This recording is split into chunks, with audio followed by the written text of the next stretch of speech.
was Christine. Christine is dead, Laura. Welcome to the latest episode of the podcast that wouldn't die. I'm your host, Kevin. With me, as always, is Aaron. Ciao! This week, we'll be discussing the horror classic Don't Look Now, starring Julie Christie and Donald Sutherland. Each week on the podcast that wouldn't die, we discuss guilty pleasures and forgotten classics of the horror and sci-fi genre with a comedic twist. Aaron, how are you doing? Bene, come vai? Okay. I thought you were going to shoot back some Espanol at me. Espanol, some Spanglish. Some Now, this movie Spanglish. takes place in Venice, largely. So is that why you're busting Well, out the that's why I was Italian? trying to talk to you with Italian. I'm the queen of Duolingo. What is your, how many days consecutively have you Duolingoed? 7 days. 7 days, like The Ring? Yes. But it's the same. I actually took Italian instruction multiple times. And I usually get everything right until we get to the test, and then suddenly I don't know how to spell anything. I always say the gooch for me in languages is, like, if you put a book in front of me, I can probably figure it out. But if I have to actually communicate with people, forget it. It's hopeless. Well, I shouldn't say that. If you drop me off on an island and they only spoke Spanish on the island, I don't know what's wrong. again, allowed to mute yourself. But I can't think of that at the time. I guess. What I need to do is date like an Italian mute. So he has to write everything down, and then we'll be solid. It's when they start yammering at me. I'm like, piano, piano. Which means slowly. Piano It forte. doesn't matter. Because, I do the same thing. When you're talking in your native tongue and you get excited, it gets faster and faster and faster and faster. And then you're like...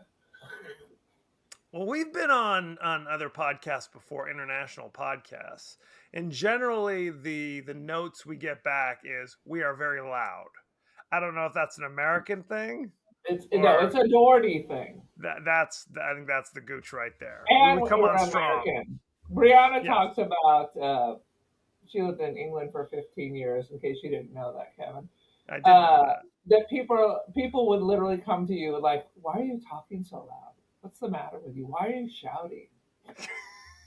It's a problem.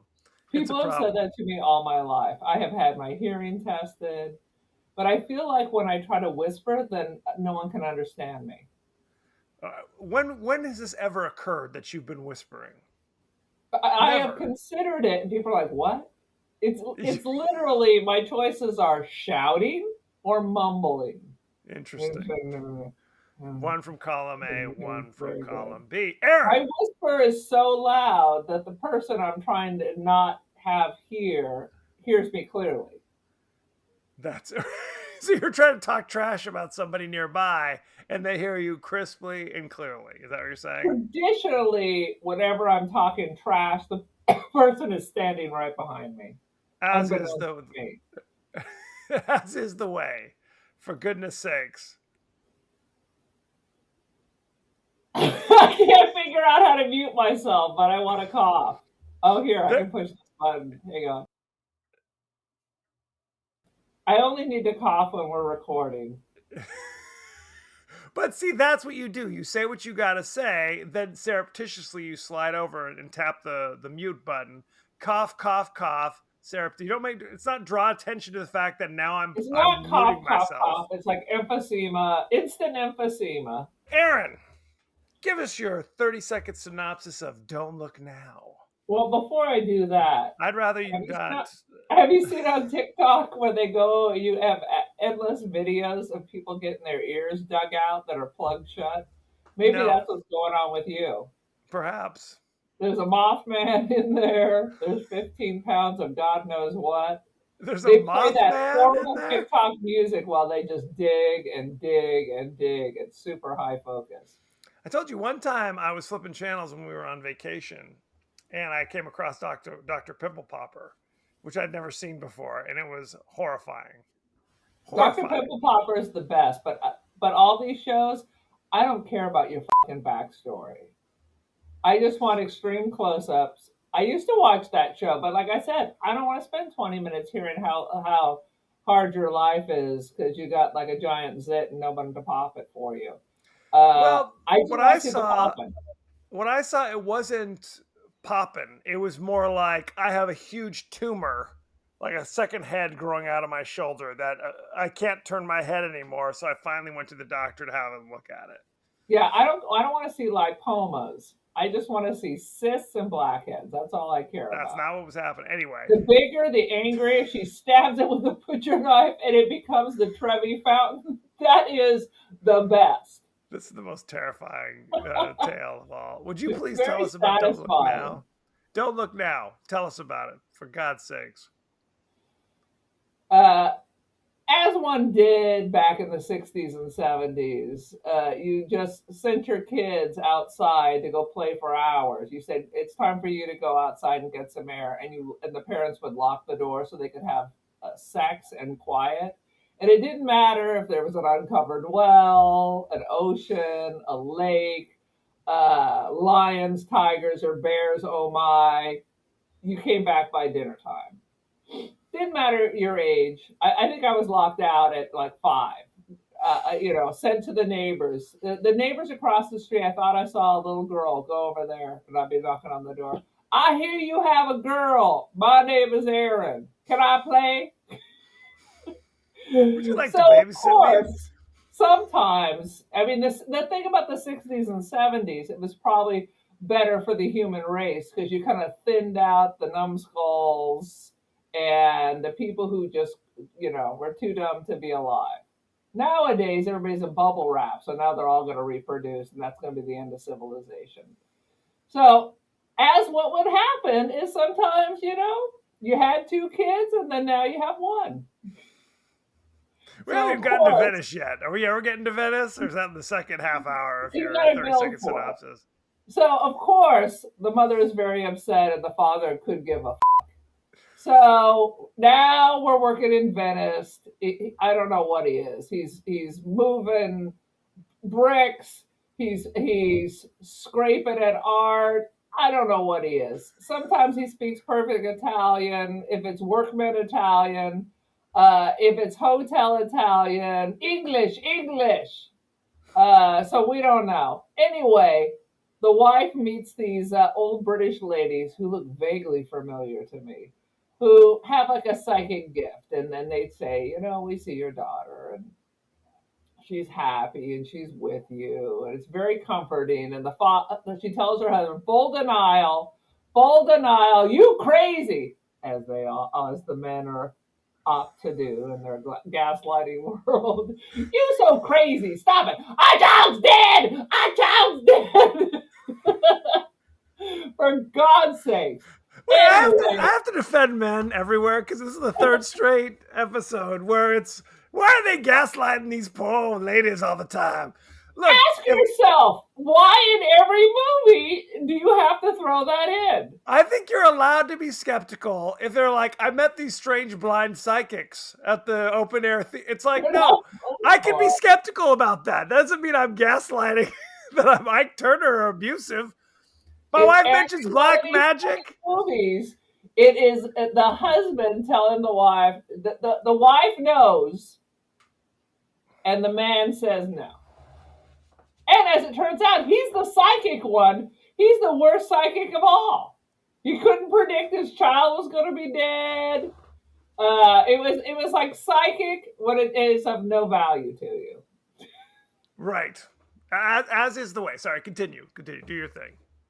Anyway, they get a warning that he needs to leave Venice immediately. Bad shit's going to happen. There's a serial killer loose in Venezia, which I'm surprised there aren't more. Just throw him in the canal. And hijinks ensues, and yeah, he don't listen. So you get what you get. You get what you get when you gaslight, evidently. Aaron, had you ever seen Karma. this before? Yeah, I've seen this a couple of times. I remember I had never heard of this movie. And then It's I was very watching. European, Yes. which means It was slow to Americans. it's European and it's from before I was born, like just before I was Oh born. yeah, it's I don't even Um, know. Is it from the 70s it's or from the 72, 60s? All 73, right. 73. But I was watching like the 100 greatest horror movie moments on AMC or Turner Classic Movies, whatever it was. And they showed the and of course they reveal the ending, so I knew what the surprise twist was going in. Um, but it was like, I think it was John Landis of all people was like one of the people that they interviewed. He was like, "Oh yes, when I saw Don't Look Now, it was the ending really messed me up." Blah blah blah blah blah. So I'm like, okay, well I'll have to check that out sometime. So I Is did he wind up racist against seeing. small people? That's what it is. Now I saw it. I want to say like 15 years ago for the first time, and I felt like I enjoyed it more then than I did on this viewing. I feel like I understood it more this time.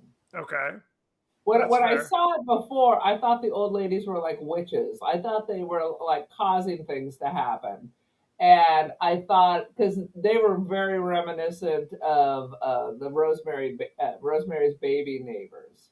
Just because they're old But women. now I don't think that at all. I think they're pure. They're Oh, they're pure. They're absolute. trying to Yes. help. In retrospect, they're helpers.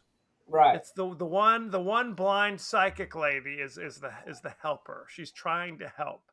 She's trying to Um, help. And the wife, yes. who's not psychic, believes. And the husband, who apparently is psychic, gets what he gets.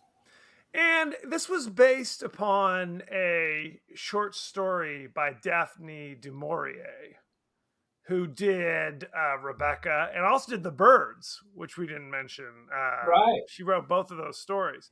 And I guess in the story, it really hits the fact that the husband, is kind of psychic but doesn't know it. Like at the beginning of the movie, and they kind of hint this in the movie, where it's like at the beginning of the movie when they're in Venice, or excuse me, when they're in England, I guess, and he's doing something with his slides. He has like a premonition that something's going wrong, and that's why he runs out to find his dead daughter. Right? Like Right. he knew. Now that would have been helpful information 10 minutes earlier. Right. Don't tell me after my daughter's dead. Tell It's me a when I little can actually late. do something about it. In the movie, that hits him, and then there's like he gets a vision of the future with his wife at a funeral. But once again, what good is it to be psychic if you can't figure any of it out? You know Right. what I mean? I'm going to have a vision that I win the lottery and I have billions of dollars, but I can't figure out how this is useful to me. I can't figure out how to put it together, what it means, da da da da. So Right. Well, and this movie we could definitely say is a bit of a slow burn, if you will. We talked that's about what I the meant European by style, European. artsy. It's kind of an artistic flavor because there's long scenes of Donald Sutherland just kind of walking through alleys and the canals in Venice, just I would extended love to scenes. be in Venice in winter time when you get all that fog. Usually I'm there when it's a swamp, but no, that looks Usually you're super there. mysterious. Huh? Erin's what we call a jet setter in the biz. She's constantly flying I'm off by swinging. herself Here we to. go. Songs for the jet set. That's me. I have been to Venice many times. It is amazing, amazingly beautiful. You can't imagine it. No picture fully shows you what it looks like. You have to actually be there. I've been to Venice one time. I stayed in a hostel, and just I mean, frankly, Italy's this way and France is this way. Where you're like, there's so much interesting historical architecture and things like that, but there's also a lot of just crap and dirt and trash everywhere. So just You understand, gotta figure it out. You gotta do your research, you and they got to do also your have a ton of stuff. So unless you want to exhaust yourself running from place to place, you just gotta pick a couple of highlights and assume you'll be back. Otherwise, by the end of your trip, you're like, I hate this fucking place. I'm gonna burn it down. well. Get me out. Hopefully, don't go directly to I'm going to burn it down. Now, But I took a semester after college to study art history, and we were banged 7 days a week, yeah, from breakfast till dinner every day. By the end of the first week, I was like, I fucking hate art. I'm gonna pretend I'm sick and stay in the hotel and just be free. I was Well, like, it's I like a was workout. exhausted. It's like a marathon. Yeah, when I went to Europe, and you go to And these I was in places, college, so I also drank all night. So I was running on 3, 4 hours of yeah, sleep. yeah, you can't do that. No. We, Buddy and I, backpacked through Europe, and we went to all the capitals of Western Europe, more or less. And you'd be in France for a week, or London for a week, Paris.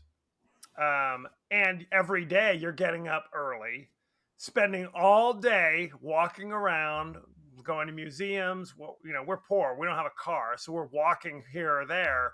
And then you get home at 5 or 6 and just be wiped, be Yeah. absolutely wiped. And then you get up the next day and do it all over again, because when are you going to be back? Maybe never. My advice for those future travelers is either do one big thing or two little things a day and then draw a line. And then just sit and watch people and just relax because it's supposed to be a vacation. It is. Don't panic and assume you'll never do it because you won't have fun. Well, and don't take pictures of things, No. take pictures of yourselves at play. You know what I mean? It's like it should be selfies at places, frankly, because then you'll go back and look at it. Otherwise, who cares? It's like, okay, well, here's a cathedral in Barcelona.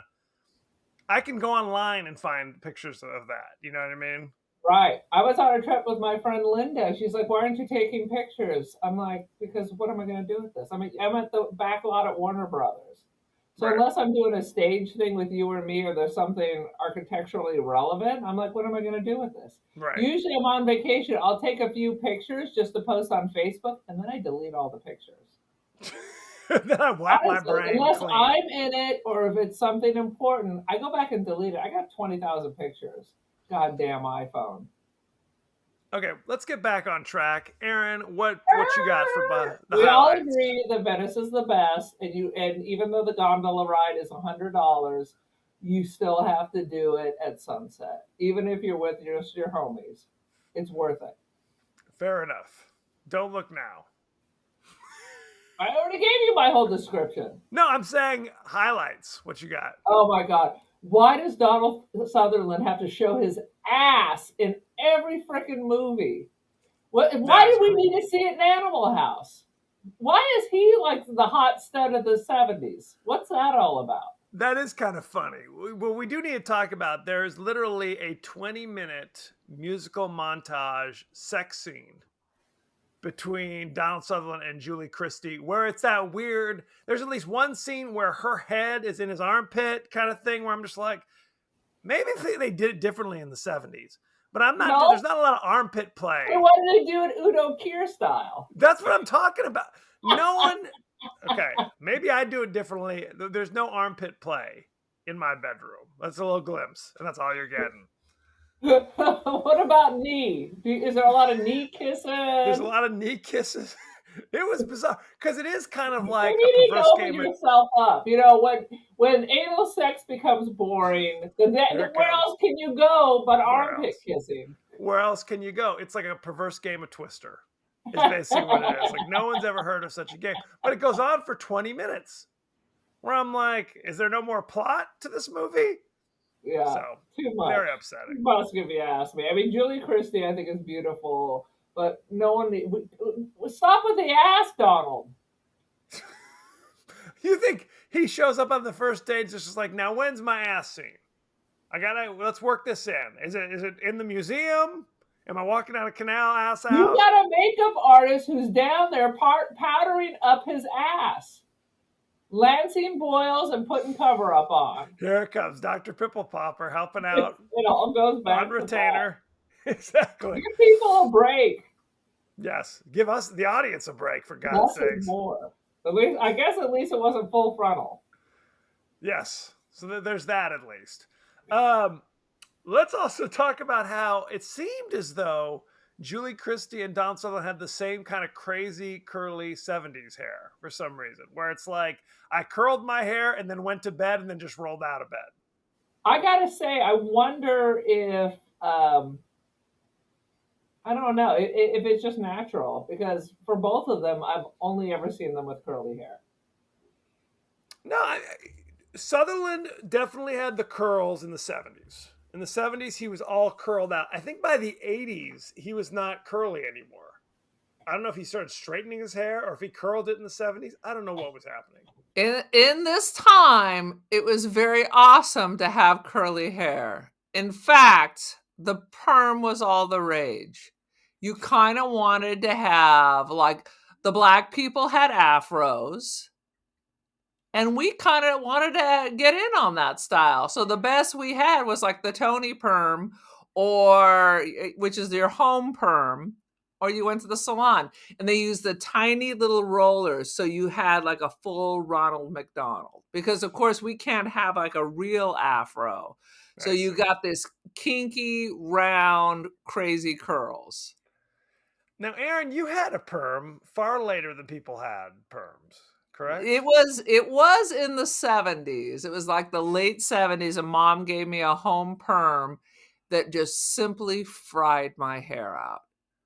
Yeah, but I Fried remember it. you having one in the 2000s. Oh, I keep trying to bring it back because my Yes, hair that's is correct. Marsha Brady thin. And like I have a curling iron that goes almost to 500 degrees. Smoke will come out. I release the curling iron and it just falls flat. So Yeah. I kept trying when I got married. They gave me a perm just so they could style my hair. I tried to bring it back. Oh, like in 2010, I went to a place. She put it in, and then after she'd put all the chemicals, decided she was very uncomfortable with the whole thing, and sent me home to air neutralize. I Wait was a like, minute. She was uncomfortable. What does that mean? She was uncomfortable with the whole thing. it What does has that mean? apparently been a long time since she did it, and when she was concerned about my hair after she had put the chemicals on it. I see. Interesting. After she had done it. Half So price for I that? had to go spend this was like a 2. So the plan was the next day I should take them out and wash it. Air neutralized. Never heard this shit in my life. I had to literally, like I was Hazel or Alice from the Brady Bunch, put like a scarf, because I had little kids. I had stuff to do. I'm walking around with perm rods in public. Who's Hazel, by the way? That's from some old black and white show. I can't even tell you the name. Let's get the show back on track. God But what damn I'm it. saying is, so I took it out, and once again, my hair was fried. Like, you can't brush it till it's dry, because if you brush it when it was wet, it felt like gelatin, and you could just pull it out. It's like you use Nair on your scalp, essentially. I basically had softened it with Nair. Yeah. Lovely. Lovely. Uh-huh. Does Oh, Nair still exist? I kept always trying to bring back the perm. I had a friend who's African American. I made her give me a perm. She's like, I don't know what a perm is. I'm like, it's like hair straightener, except you're going in the opposite In direction. reverse. Interesting. Okay. Mhm. So Anyway, it was a thing. Because, whatever you have, Yes. whatever you're born with, you don't want. I have That's true. friends with beautiful ringlet hair who spent almost their entire life trying to straighten it. And let me tell you, everybody can tell that you have curly hair because it never looks right.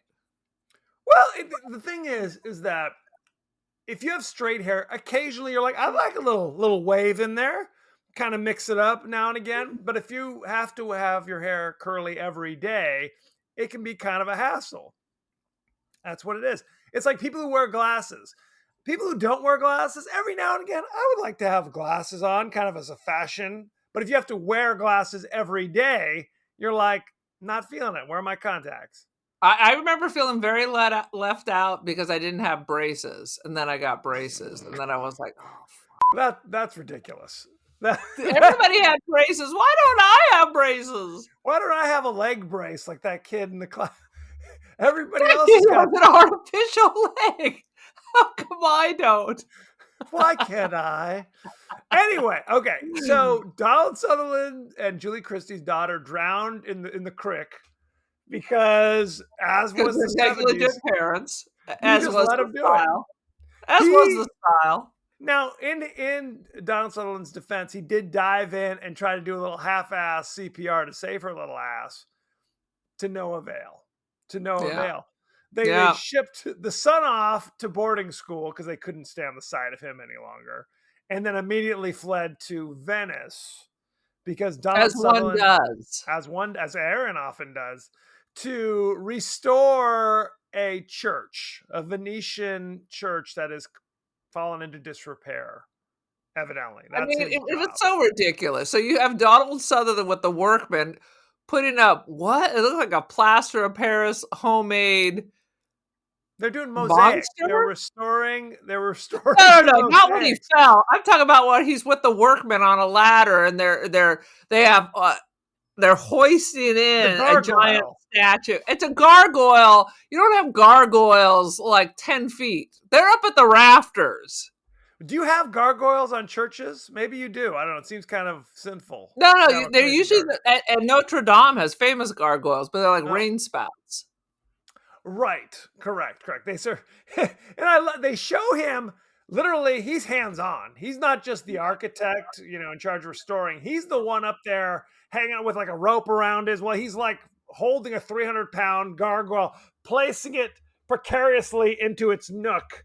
I'm like, maybe some cement. Throw a little cement. No, just gonna let it balance up there to fall down and crush some poor tourist. Good plan. We don't know what the hell he's doing because he's like yelling at the dudes who do this every day of their life. He knows better. Then he has to climb up and compare mosaics. And then he's just in his hotel room staring at painting pictures and staring at architectural diagrams. We don't actually know what the hell he's doing. He's apparently restoring the church. What is he? The general contractor? Is he the art historian? What is he? I mean, the priest is ordering the mosaics from his family. That seems a little close. Getting a little money for the family. Yeah, for the hundreds of years, this company's worked for my family. Interesting. But he doubts it enough that he has to climb up and compare it. I mean, these are people, restorers, they do this generationally. I mean, they don't know what they're doing. An American flying in from England to handle this? They don't have anybody in actual Italy to restore it? Interesting. Well, the Americans got to save the day. Here we go again. We do. It's true. We know better than everybody. We know better. I can't explain it. So we can't explain what the hell his job is at all. But that's the thing. So they go, and then Julie Christie just follows him around and watches him work from a distance. From a distance, Julie's watching you. Are you making up a song? I thought you were going to sing the Bette Midler song, From a Distance. But then you started go off in your own little... Well, I had to incorporate Julie Christie. Interesting. Well, the notes were different as well. That's why I'm asking what little freestyle. But yes, I think in the 70s, the husband is working all day doing whatever, and the wife hangs out in the hotel room all day. Is that the thing? I don't know. How did it work, Aaron? Apparently, I don't know. Good Lord. When I was in Europe, I sought out other Americans or people's friends and did stuff with folks. There's a lot to do in foreign countries besides sitting in your hotel room or talking to old British psychics. That is true. So they meet for lunch at a cafe or whatever. His wife has to excuse herself because she's feeling faint or whatever. She's in the bathroom until closing time. Donald Sutherland does not inquire as to where his wife has been for the last 4 hours. He just finishes his meal, looks at some old slides. What?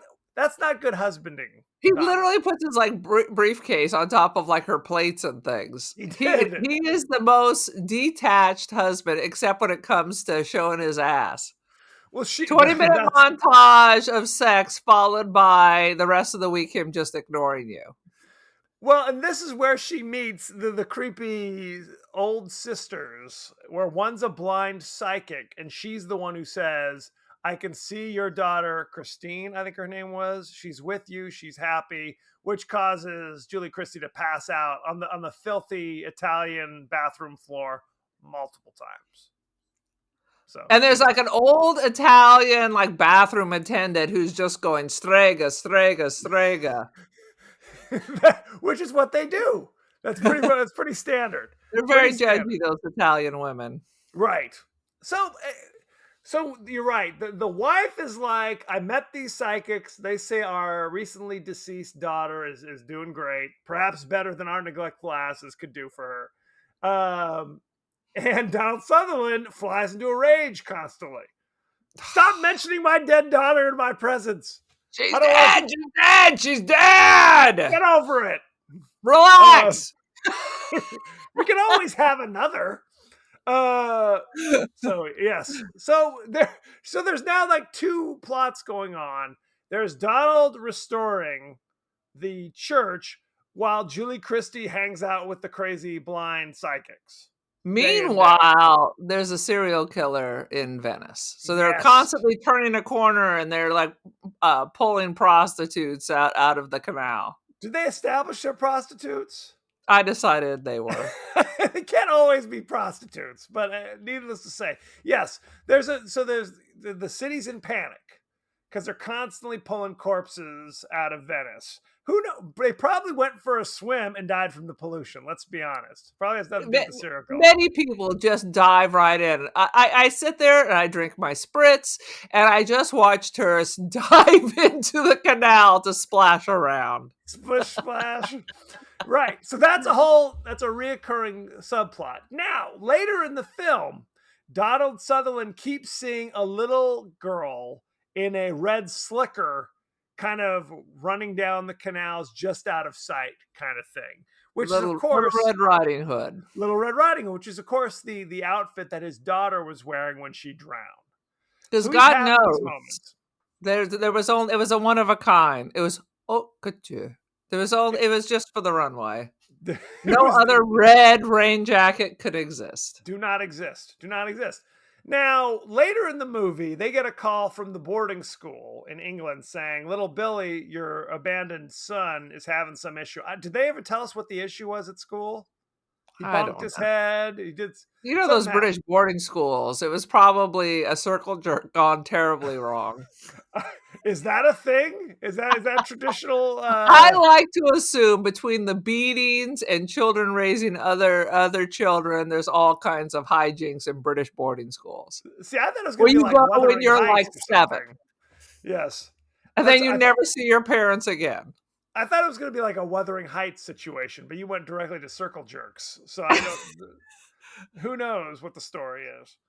Was there private boarding schools in Wuthering Heights? I don't know. It's kind of a gothic building where you sleep in straw in the corner. I think that's how they did it. Isn't that what the boarding schools are? Cliff. Isn't that the thing? I didn't go to boarding school.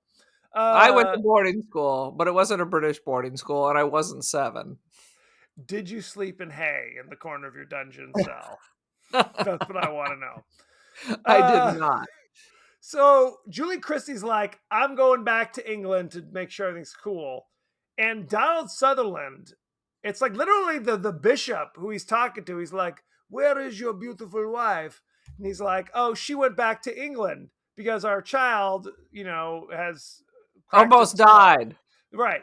And the bishop's like, you should have gone with her. And he's like, anywho, let me look at these mosaics. I can't be bothered. Once again, emotionally detached. I can't be bothered. One child dead. I'm just going to assume all my children are dead. He's like, moving on. But that's when he's riding on one of the ferries, Donald Sutherland, and he looks out and he sees the boat go by, a funereal boat. It's not a ferry. It's a Valparaiso. I call it a ferry. Thank you very much. Tomato. It is the water buses. Whatever. It's a thing, a kind of a ship. The water bus. I don't call it that. I'm going to go to... You can call it a Valparaiso. So he sees the funereal ship floating by, and then he sees his wife with the crazy psychics. They're all dressed in black, and he's like, Laura! And he's now convinced that his wife has been kidnapped by the psychics, that she didn't get on the plane to Right. England, that She's under a instead trance. she's been hypnotized by the crazy middle-aged psychics. How do you get an old blind psychic to stand on the front of a boat without being propped up in that choppy water? Those old ladies should have been in the drink. Oh, no question. They would have been fishing their corpses out of the water after that. I mean, you're on the Valparaiso, you're hanging on for dear life. So yeah. I don't know how they're just like they're on the Rose Parade float. Just a thing that they do back in the day. But he's convinced that she's been kidnapped. I don't know how the elderly are kidnapping young Julie Christie when one of them is blind. But that's one of them's blind. Yeah, let's not forget that. One of them's blind, and they're at least 75 years old each. But anyway, he's going place to place trying to find his wife. He goes to the cops and literally gives descriptions of the old women saying they have obviously kidnapped my wife. Hunt them down. And they get arrested. The old women get arrested and hauled down to the station. He has some fucking juice because I got my credit card cloned in Florence, and they were taking out $1,500 a day for about a week until I realized where my money, and it was a nightmare having to go to the Carabinieri because you don't go to the regular police for that because now it's a different kind of crime. People are not just jumping into action. Mostly they talk. I was the criminal. Absolutely. And I had to get a notice from the U.S. Embassy, the consulate. It was a freak show. It was a total freak show.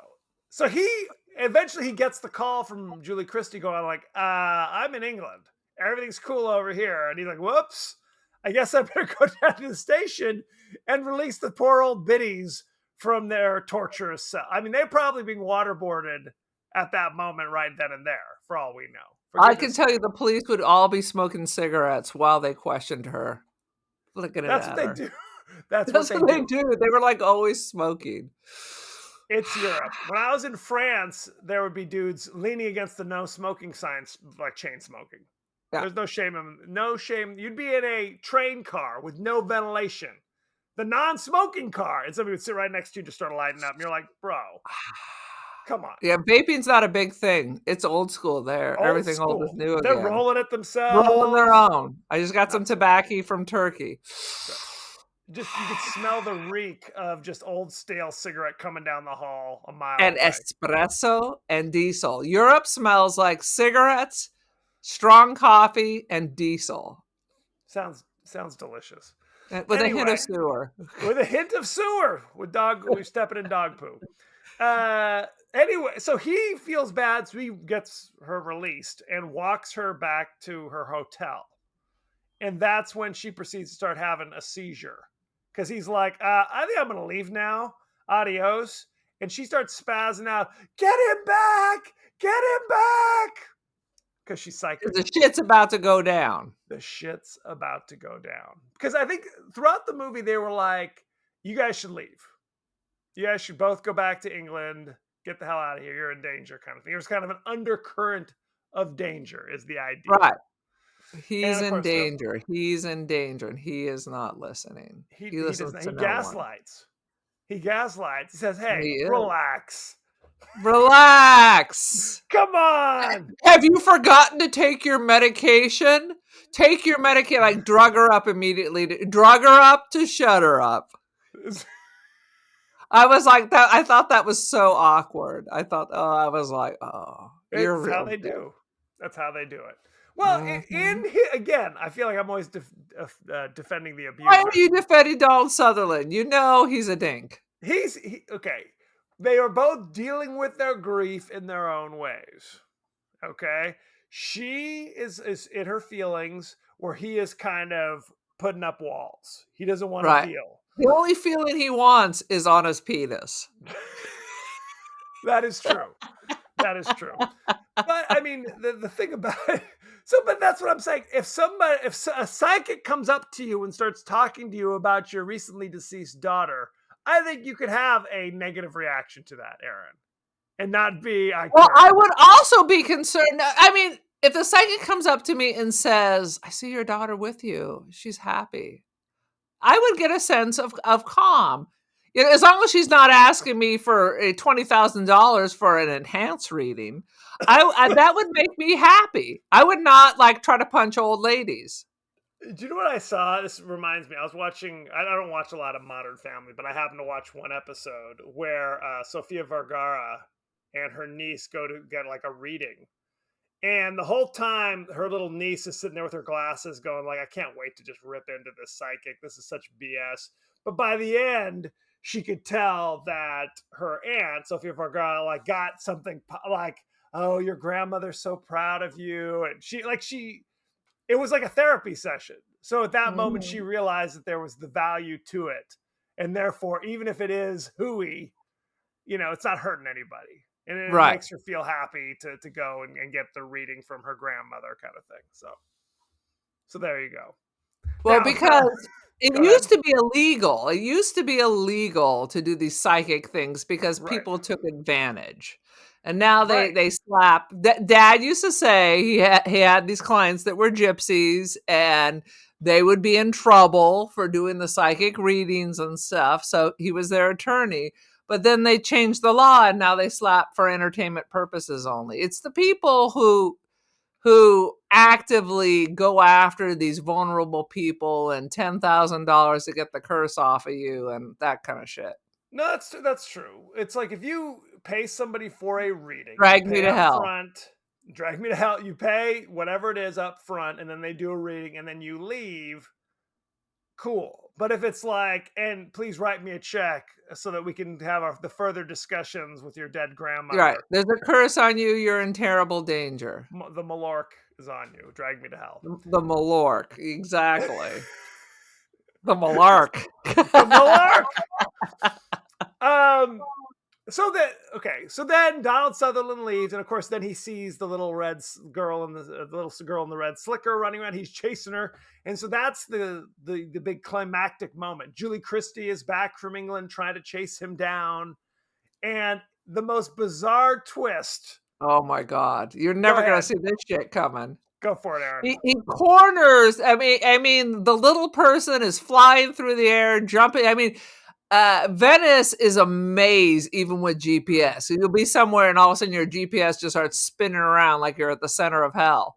It is a maze. And it's like, how do I get to the other side? But he's on it like a dog. He's jumping over bridges, running down.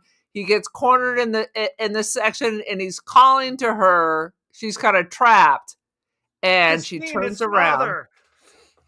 Yeah, she turns around. And it's clearly just an old, withered, tiny person with a big old knife who I'm not sure how she got over to him so fast, but slice and dice by Donald Sutherland. That's it. That's and away she goes in her time machine, off with the Time Bandit crowd. Well, and then it cuts to the funereal boat with Julie Christie. And it all comes true. Right. It turns out, yeah, go ahead. He had the vision, which he didn't realize, of his own funeral, essentially. That's what it was. So, but that's, again, throughout the whole story, he's doing his thing. He's conflicted. For a lot of it, it's almost like Ordinary People or something, where it's like a family drama kind of thing, dealing with, the trauma of losing a child. But then every now and again, they'll be like, oh, yeah, there was a murder yesterday. Oh, there's a body we're hauling out. It's seemingly apropos of nothing. And just like what a dangerous city Venice is. It's like Detroit. It's serious. It's Detroit. It's the murder capital of Italy. Absolutely. Who knew? So at the end, when he is like chasing what he thinks is his dead daughter's spirit or whatever it is, and it's revealed to be a little crazy killer dwarf. It was like the orphan, but she's all shriveled up and old. Yes. It was so, it's like, what is this? It was crazy. And he's sitting there going like, what? Huh? And the killer comes up and just gets him like with a cleaver right to the throat. And that's ball game. Poor Donald Sutherland. I mean, you don't see a small person with a cleaver coming at me. And let me tell you, that little old person was sprinting, not out of breath, ready to go, kill some more. It's like the little devil fetish doll from Zuni. Trilogy of Fetish. Terror. He was not catching up.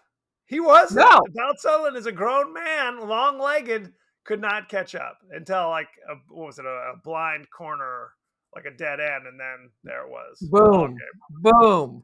So it's kind of an achievement how bizarre this twist is. It is kind of a M. Night Shyamalan moment. Exactly. It really is. Because it's not a horror film, it's more of a suspense film, but I like suspenses where you have a chance in hell of figuring it out. No way. You're never gonna figure that out. You would, in a million years, you wouldn't be like, oh, it's obviously a little dwarf who's been murdering people in Venice. Never. I mean, how are they able to just not only just kill people without being kicked across the room, get rid of the bodies by throwing them in the drink? It's true. This person, I swear.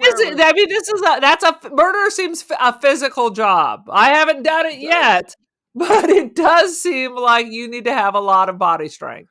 Well, I think what it is, if I remember this correctly, in the books, Donald Sutherland is constantly seeing the little redheaded person running and an adult chasing. So it's kind of I need to go protect this little child, not realizing someone's chasing a murderer. Someone's trying to like, hey, stop murderer, kind of reoccurring thing. So interesting. Now, here's a question for you. Why is this movie called Don't Look Now? I have no idea. I have no idea either. No one knows. Perhaps if we read the original story by Daphne du Maurier, we would know. But that's what it was called. The story was called as well. Well, maybe it means like, but don't look now. Instead of don't look now. Interesting. It's more like don't look now, like voila. Right. No. I mean, I understand the idiom, what it means. Don't look now. Right. Does it help? Or it could be don't look now. Don't look later. Look now. Don't look now. Oh, sweet Jesus. Anything else, or should we go behind the scenes? Behind the scenes, friends. Did they actually have sex? Is there like a baby Donald Sutherland and Julie Christie baby running around? This was a rumor that they had unsimulated sex in this movie, but they've all denied it. Up and down, up and down. They always release that shit all the time. They do.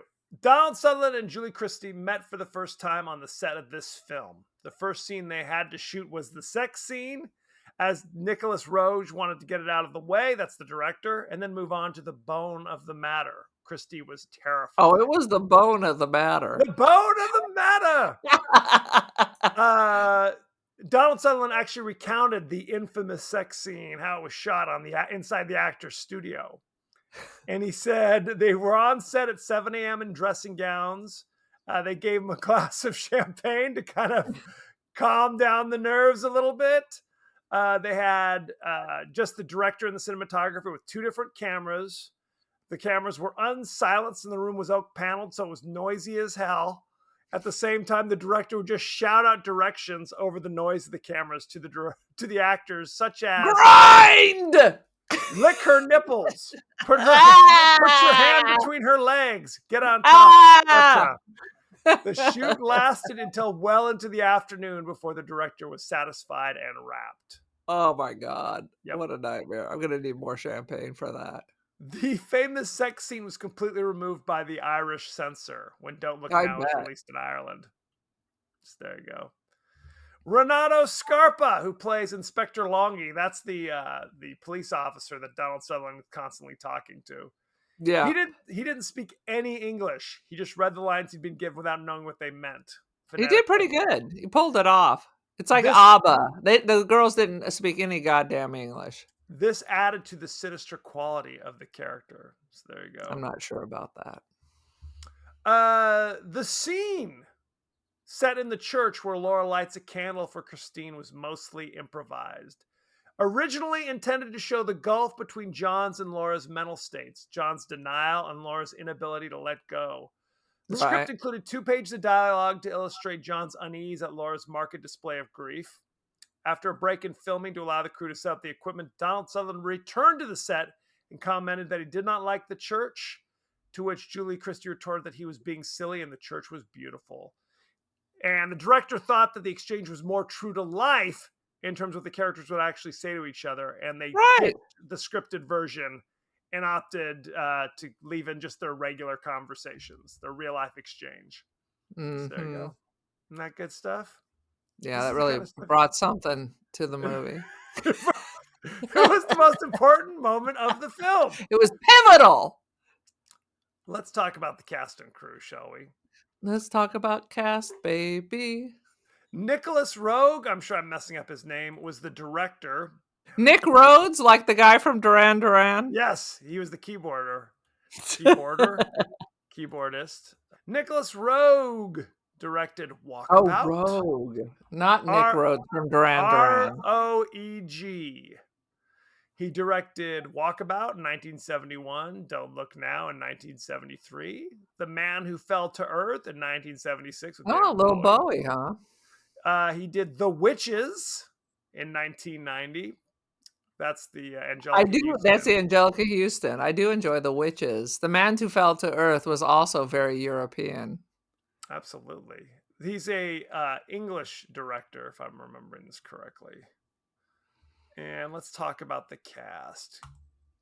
We've got Julie Christie. She played Laura Baxter. She was big in the 70s. She was Laura and Dr. Zhivago, too. Laura and Dr. Zhivago, Fiona Anderson in Away From Her. She was Clarice and Linda Montag in Fahrenheit 451. Mm-hmm. And Laura Baxter in Don't Look Now. She's real. She was big in like the 60s into the 70s. I think by the 80s, that was pretty much it. And this was not uncommon at that time. This happened to a lot of women. A lot of women. You're absolutely right. Where they were big and then they reach a certain age and it's like, well, your career's not a over. Sex kitten anymore. Peace. Go get married. Pretty much. Like who else? Like Faye Dunaway. I mean, she basically was big. She was Bonnie and Clyde, Network, and those things. And then by the 80s, they're like, okay, moving on. Mommy Dearest. Mommy Dearest was kind of like the tail end of her. Donald Sutherland. You know him from The Hunger Games, Catching Fire. He was in Pride and Prejudice in 2005. He was in The Hunger Games, Mockingjay, Invasion of the Body Snatchers in 1978. Oh, yeah. All sorts of good stuff. Well, that's the one with Jerry Garcia. He was in Animal House. Yep. He was in Clute. He's been a bunch of shit. Ton of stuff. Any other Father actors? of Kiefer Sutherland, of course. That is true. Do you want to know about any of the other actors in this movie? Tell me about the old ladies. Hilary Mason played Heather, the blind woman. You know her from such things as Don't Look Now. She was in Robot Jocks in 1989. She was in the TV series 9 episodes of Aquila as Mrs. Murray in 97 through 98. And she was in Dolls, your favorite movie, in 1986. She was the toy maker's wife. That's it. That was her. Oh my God. That was like 20 years after this. She was like 100 here. Yeah. Oh yeah. The other lady looks very similar to one of our brother-in-law's mother. I'm not naming names, but the blonde lady. That's a nice change of pace. Yeah. Let's see. Clelia Matania played Wendy. You know her from such immortal masterpieces as... You know her. She was Italian. You know her from Don't Look Now. She was in Il Succolo Pickwick. Wait, the blonde British lady is Italian? Yes. You're looking at the wrong person. I am not looking at the sister Wendy. She was in the Monte Carlo Story as Sophia. She was Madame Masson in Just Before Nightfall in 1971. and some other things. So there you go. That don't sound right. I think you're making shit up. Well, that's what I do. So let's talk about the ratings, shall we? Don't Look Now currently has 94% on Rotten Tomatoes, certified fresh. You know what the audience gave it? 72. Close, 76. 76. They did not enjoy it as much as the critics. Let's look at the top critics. We've got Peter Bradshaw from The Guardian. It's a ghost story. It's a meditation on time, memory, and the poignancy of married love. And it's a masterpiece. So there you go. It's a masterpiece. Peter Travers of Rolling Stone says, that dwarf in a red raincoat will fry your nerves. It's true. And Vincent Canby of the New York Times said, not only do you probably have better things to do, but so I'm sure do most of the people connected with this film. Boom. That was a negative review. So there you go. The little dwarf lady was also in a Fellini film. She worked. She did her thing. And you're right. Apparently, the British lady is actually an Italian lady. I think she was born in England, but looks like Italian descent, and then eventually finished. I never would have guessed. That's interesting. So, what is your rating for Don't Look Now? Oh, I wasn't quite so enthusiastic about the whole thing. So I'm just going to give it a 2.5 small people throwing big people into canals out of 5.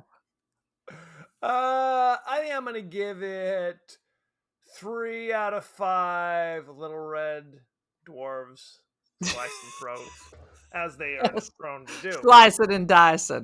It's, you know what? I would say if you knew nothing about this movie and came in cold, you would find it slow. You'd find it slow, but I think the ending would freak you out.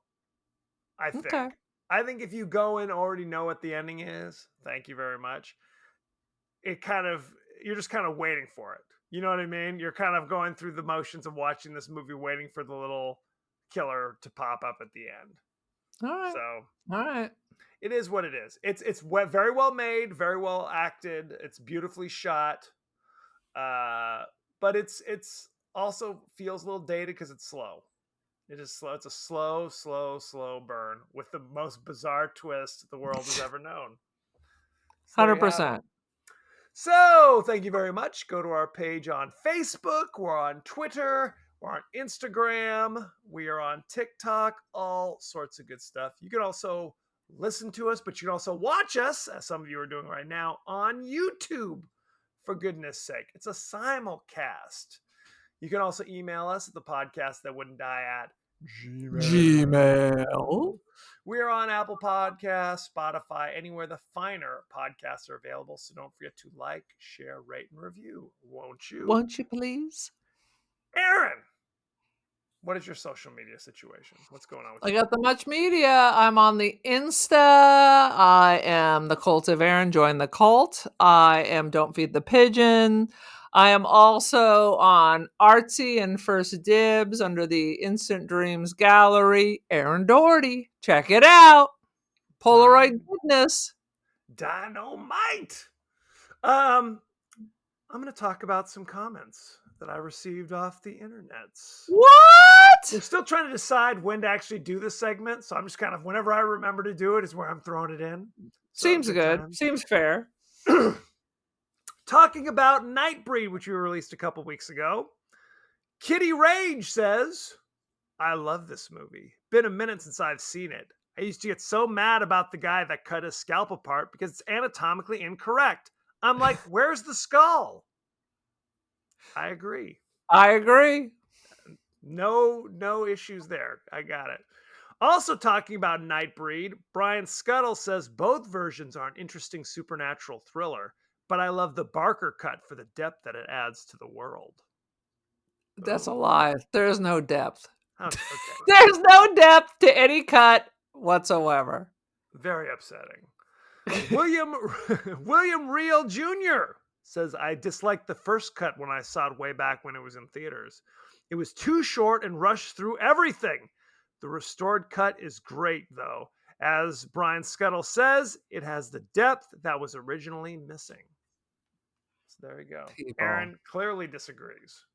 So very upsetting. I'll say no more. It's like you're all in a cult. Next I can't week. reach you. Okay. There. Okay. Next week, we're going to be doing the immortal classic, The Ghoulies, starring some people. Some people who did some stuff.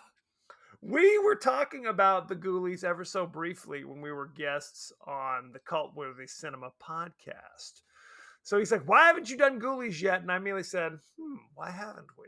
So why haven't you? We're doing that next week. You can watch that on Tubi if you want to have the ads and don't want to have to pay for it. You can go to Amazon Prime or Vudu if you're so inclined, or watch it with ads the way I did. So why not just buy it on Blu-ray? For free.